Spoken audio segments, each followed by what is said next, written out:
Welcome to Penrose Learning, where we make understanding easy. You start by narrowing scope.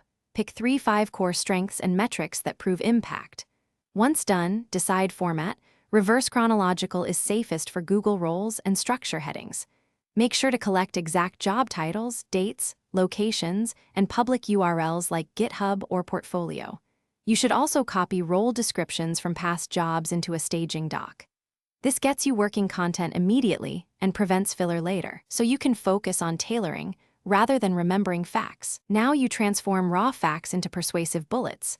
Open with a strong verb, explain the action you took, and end with a measurable result. Once you have 6-8 bullets per recent role, prioritize those that map to the job description. Make sure to sprinkle keywords exactly as listed, APIs, Python, product design, so automated filters pick them up. Also slim lines to one sentence each for readability. Hiring teams skim. And concise, quantified evidence wins attention. Finish by cleaning format.